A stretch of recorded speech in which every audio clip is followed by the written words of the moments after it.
రాష్ట్ర వ్యాప్తంగా మెడికల్ మాఫియాకు వ్యతిరేకంగా అఖిల భారత యువజన సమాఖ్య పెద్ద ఎత్తున ఆందోళన కార్యక్రమం చేపడుతుంది. ఇవాళ డిఎంహెచ్ఓ కార్యాలయం ముందు ఆందోళనకు దిగినటువంటి పరిస్థితి ఉంది. మనతో మాట్లాడడానికి ఆ సంఘం నాయకులు ఉన్నారు. చెప్పండి అసలు డయాగ్నోస్టిక్ సెంటర్లో ఏం జరుగుతుంది? ఇక్కడ కర్నూలు నగరంలో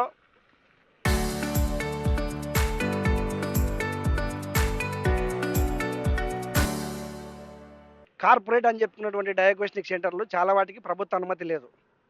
ప్రభుత్వ అనుమతి లేకపోయినప్పటికీ అవసరం ఉన్నా లేకపోయినా స్పెషలిస్ట్ డాక్టర్ దగ్గరికి వెళ్తే కంపల్సరీ సిటీ స్కానింగ్, ఎంఆర్ఐ రాస్తూ ఉన్నాడు. సిటీ స్కానింగ్కి, ఎంఆర్ఐకి ఎంత వసూలు చేయాలని చెప్పేసి, ఎంత వసూలు చేస్తున్నారని చెప్పేసి సిటీ చార్ట్ ఏర్పాటు చేసి ధరల పట్టికను అందరికి కనపడే విధంగా ఏర్పాటు చేయాలని చెప్పేసి నిబంధన ఉన్నప్పటికీ ఏ డయాగ్నోస్టిక్ సెంటర్ కూడా ఆ విధమైనటువంటి ధరల పట్టికను ఏర్పాటు చేయడం లేదు. ఎంఆర్ఐ స్కానింగ్ రాశారంటే 6,000 నుంచి 12,000 రూపాయలు డబ్బులు వసూలు చేస్తూ ఉన్నారు. దీంట్లో 30 నుంచి 50% రెఫర్ చేసినటువంటి డాక్టర్లకి ఇస్తూ ఉన్నారు. అంటే ఒక పక్క అవసరం ఉన్నా లేకపోయినప్పటికీ స్కానింగ్లు చేస్తూ ప్రజల ప్రాణాలతో చెలగాట మాడుతూ ఉన్నారు. దీనిపైన చర్యలు తీసుకోవాలని చెప్పేసి గతంలో అనేక మార్లు జిల్లా వైద్య ఆరోగ్య శాఖ అధికారుల దృష్టికి తీసుకొచ్చినప్పటికీ ఎలాంటి చర్యలు తీసుకోలేదు. ఇక్కడే మన డిఎంఎన్హెచ్ఓ కార్యాలయానికి కూతవేటి దూరంలో అనేక డయాగ్నోస్టిక్ సెంటర్లకు ఎలాంటి అనుమతులు కూడా లేవు. దీనిపైన డిఎంఎన్హెచ్ఓ గారికి మారిన ప్రతి డిఎంఎన్హెచ్ఓకి ఇచ్చినప్పటికీ ఎలాంటి చర్యలు కూడా తీసుకోవట్లేదు. కాబట్టి ఈరోజు ఏఐ వైపుగా మేము డిమాండ్ చేస్తూ ఉన్నాం. ప్రభుత్వ అనుమతి లేనటువంటి డయాగ్నోస్టిక్ సెంటర్లను సీజ్ చేయాలని చెప్పేసి మేము డిమాండ్ చేస్తూ ఉన్నాం. మెడికల్ మాఫియాలో జరిగేటువంటి దందా ఏంటి అసలు?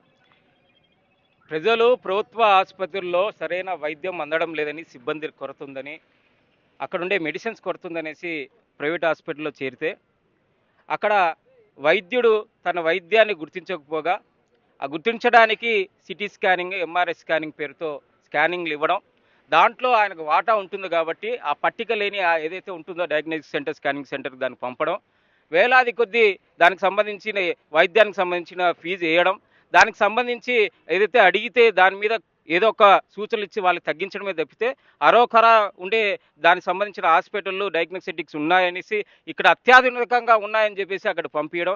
ప్రభుత్వ హాస్పిటల్లో కొంతమంది డాక్టర్లు కూడా దీన్ని రెఫర్ చేయడం చాలా బాధాకరం. ముఖ్యంగా చూసినట్టయితే రాష్ట్ర ప్రభుత్వం సుమారు 50 కోట్ల రూపాయలు మెడికల్ హెల్త్ ఎడ్యుకేషన్కి ఇవ్వాల్సి ఉండగా, ఈ మధ్య ఈ 2 సంవత్సరాల్లో త్రైమాసికానికి ఇవ్వాల్సి ఉండగా ఈ 2 సంవత్సరాల్లో కేవలం 32 కోట్లు సంబంధించి మెడికల్ హెల్త్ ఎడ్యుకేషన్కి ఇవ్వడం జరుగుతుంది. దాదాపు 60% మెడికల్ హాస్పిటల్లో కొరత ఉన్నది. దానికని ప్రైవేట్ హాస్పిటల్ని పెంచిపోసే విధంగా, కార్పొరేట్ వ్యవస్థను పెంచిపోసే విధంగా ఈరోజు ప్రభుత్వమే ప్రత్యక్షంగానో పరోక్షంగానో ఇది చూస్తూ ఉన్నారు మెడికల్ని. కాబట్టి ఇప్పుడు ప్రజలకి ఎటువంటి ప్రాణరక్షణ లేదు. కార్పొరేట్ దాంట్లో సంబంధించిన దాంట్లో హాస్పిటల్లో చేరితే ఆ సంబంధించిన డాక్టర్ లేకపోతే దాన్ని ప్రైవేట్గా సంబంధించి అంటే ఆ సంబంధించిన ఆ వైద్యానికి మాత్రమే హైర్ చేసుకొని దానికి డబ్బులు మాట్లాడుకొని ఆ డబ్బులు కడితేనే, కట్టకపోతే వైద్యం అందించే పరిస్థితి లేదు. సవానిచ్చే పరిస్థితి కూడా కార్పొరేట్ హాస్పిటల్లో కనబడడం లేదు. పుట్టుకొచ్చిన హాస్పిటల్కి డిఎంఎన్హెచ్ఓ గారు ఎలా పర్మిషన్ ఇస్తున్నారు? అక్కడే హాస్పిటల్లో మెడికల్ స్టోర్ పెట్టుకోవడానికి డ్రగ్ ఇన్స్పెక్టర్ ఎలా పర్మిషన్ ఇస్తున్నారు అనేసి అనేక మార్లు అఖిల భారత యువజన సమైక్యగా, కమ్యూనిస్టు పార్టీగా మేము డిమాండ్ చేసి అడిగినప్పటికీ ఎటువంటి సమాధానం ఇవ్వలేదు. ఏదైతే నామమాత్రంగా ఈగిల్ టీం పోయి కొన్ని ప్రాంతాల్లో ఏదైతే ప్రత్యక్షంగా ఆందోళన చేసిన ప్రాంతాల్లో పోయి తనిఖీ చేయడం, ముందస్తుగా ఇన్ఫర్మేషన్ ఇవ్వడం వల్ల ఆ హాస్పిటల్, మెడికల్ స్టోర్లు కూడా మూసేయడం కూడా మనం గమనిస్తా ఉన్నాం. అంటే మెడికల్ మాఫియాని ఖచ్చితంగా ప్రభుత్వమే నడుపుతుంది అనేది ప్రత్యక్ష నిదర్శనంగా కనబడుతుంది. ఖచ్చితంగా ఎన్టీఆర్ వైద్య సేవలో జరిగే దందా ఏంటి అసలు? ఎన్టీఆర్ వైద్య సేవకు సంబంధించి పూర్తిగా ప్రైవేట్ హాస్పిటల్ బంద్ చేశారు. నిధులు కొరత ఉందనేసి, ఇదివరకే ఇవ్వాల్సిన నిధులు ఇవ్వలేదనేసి డైరెక్ట్ ఏదైతే ఆరోగ్యశ్రీ సంబంధించిన దాంట్లో పూర్తిగా బంద్ అయింది. కార్పొరేట్ సంబంధించిన కేవలం ఏదైతే సిజరీన్కి సంబంధించి లేకపోతే మహిళలకు సంబంధించిన కొన్ని మాత్రమే ఆరోగ్య శాఖ దాకా అది దీని ద్వారా ఎన్టీఆర్ వైద్య సేవ ద్వారా జరుగుతుంది. మిగతా హాస్పిటల్లో కూడా ఎక్కడ కూడా ప్రైవేట్ హాస్పిటల్లో లేవు. గవర్నమెంట్ హాస్పిటల్ దీనికి సంబంధించి అందరు కూడా రెఫర్ చేసే పరిస్థితి ఉంది. ప్రభుత్వం దీని బకాయిలు చెల్లించకపోగా ఈ కార్పొరేట్ సంబంధించిన కార్పొరేట్ హాస్పిటల్ ఉన్నాయి కాబట్టి దాని ప్రోత్సాహం వైపే నడుపుతుందనే నిదర్శనం. అదే చూస్తున్నాం. ఈరోజు మెడికల్ కాలేజీని, మెడికల్ హాస్పిటల్ని కూడా ప్రైవేటీకరణం, పీపీ పద్ధతులు తీసుకుపోవడం కూడా దీనికి నిదర్శనం అని మేము తెలియజేస్తాను. ఖచ్చితంగా ఆంధ్రప్రదేశ్ రాష్ట్రంలో విద్య, వైద్యం రెండు కూడా పూర్తిగా పేదకి, మధ్యతరగతి కుటుంబాలకి అందుబాటులో ఉండదనేసి ఈ సందర్భంగా తెలియజేస్తాం. ఫైనల్గా సూటిగా ఏం చెప్పదలుచుకున్నారు రాష్ట్ర ప్రభుత్వం? రాష్ట్రంలో మెడికల్ మాఫియాని అరికట్టాలి.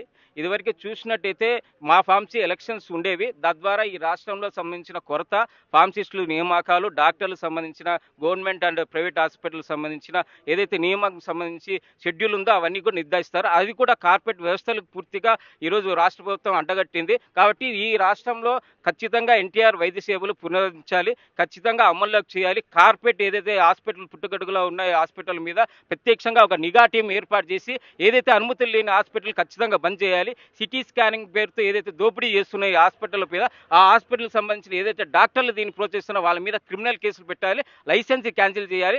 అది వరకే లైసెన్స్ లేని సిటీ స్కానింగ్ డయాగ్నోసిస్ సెంటర్స్ ఉన్నాయో దాని మీద క్రిమినల్స్ చర్యలు పెట్టే విధంగా మీరు చర్యలు తీసుకోవాలి. అదే ముఖ్యంగా ఈరోజు 60,000 సంబంధించి ఫార్మసిటికల్ స్టూడెంట్స్ ఉన్నారు, కానీ మెడికల్ స్టోర్లో ఎక్కడా కూడా ఫార్మసిస్టులు లేరు.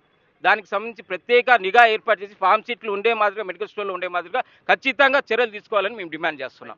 వైద్యం వ్యాపారమైంది. అయితే మెడికల్ దందా ఏదైతే జరుగుతుందో దీన్ని నివారించాల్సినటువంటి అధికారులు మామూలు మొత్తంలో జరుగుతున్నటువంటి పరిస్థితి చూసి చూడనట్లు వ్యవహరిస్తున్నటువంటి వ్యవహారం అయితే కనిపిస్తుంది. దీని మీద భవిష్యత్తులో మరిన్ని ఉద్యమాలు చేస్తామని ఏవైఎఫ్ నాయకులు చెప్పేటువంటి పరిస్థితి. విడుదల చంద్రశేఖర్ తూసినట్టు కర్నూలు. ప్రజల ప్రాణాలని ఆసరాగా తీసుకొని ఈరోజు ప్రైవేట్ హాస్పిటల్ పుట్టుగడుగులా రాష్ట్ర వ్యాప్తంగా పుట్టుకొస్తున్నాయి. ఈరోజు చూసినట్టయితే డిఎంఎన్హెచ్ఓ గారు, డ్రగ్ ఇన్స్పెక్టర్ గారు వాళ్ళంతా కూడా కుర్చీలకు పరిమితం అయ్యారు రాష్ట్ర వ్యాప్తంగా. ఎందుకంటే ఈ రాష్ట్రంలో ప్రైవేట్ హాస్పిటళ్ళు, డయాగ్నోస్టిక్ సెంటర్లు, స్కానింగ్ సెంటర్లు అనుమతి లేకపోయినా ప్రతి వీధిలోనూ ప్రధానమైన కూడల్లో కూడా ఉన్నాయి.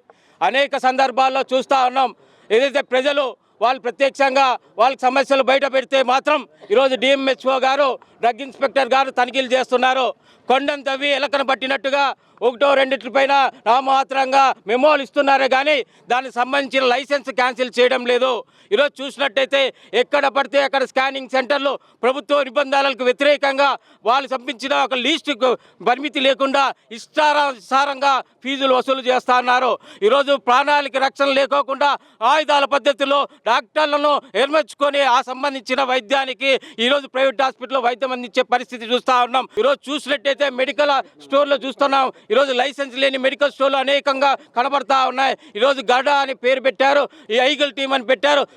తనిఖీలు చేస్తామనేసి ముందస్తు సమాచారం ఇచ్చి లైసెన్స్ లేని మెడికల్ స్టోర్ని ముందస్తుగా బంద్ చేయించే పరిస్థితి ఈరోజు మీడియాలోను పేపర్లలో చూస్తూ ఉన్నాం. ఫార్మసిస్టులు సుమారు 60,000 ఫార్మసిస్టులు ఈ రాష్ట్రంలో ఉన్నారు. కానీ లైసెన్సులు కేవలం వాళ్ళ సంబంధించిన సర్టిఫికేట్లు పెట్టుకొని లైసెన్స్ సంపాదించుకొని మెడికల్ స్టోర్లో ఎటువంటి అర్హత లేని వాళ్ళు మెడికల్ స్టోర్ నడుపుతా ఉన్నారు. 10th క్లాస్ పాస్ అయిన వాళ్ళు మెడ్స్, మెడ్ లైఫ్, అపోలో లాంటి సంస్థల్లో కూడా వాళ్ళు పెట్టుకుంటా ఉన్నారు. వాళ్ళకి సంబంధించిన ఫార్మసీ సంబంధించిన సర్టిఫికేట్లతో లైసెన్సులు తెచ్చుకుంటా ఉన్నారు. ఈరోజు చూసినట్టయితే ఏదైతే కాస్ట్లీ మెడిసిన్స్ ఉన్నాయో విదేశీ మెడిసిన్లు తీసుకొని వచ్చి ఈరోజు ఫార్మసిస్టులు అమ్ముతూ ఉన్నారు. దానికి 10%, 20% డిస్కౌంట్తో ఎక్స్పైరీ డేట్ దగ్గర ఉండేదాన్ని కూడా ఈరోజు మెడికల్ స్టోర్లో, ప్రధానమైన మెడికల్ స్టోర్లో కూడా అమ్ముతా ఉన్నారు.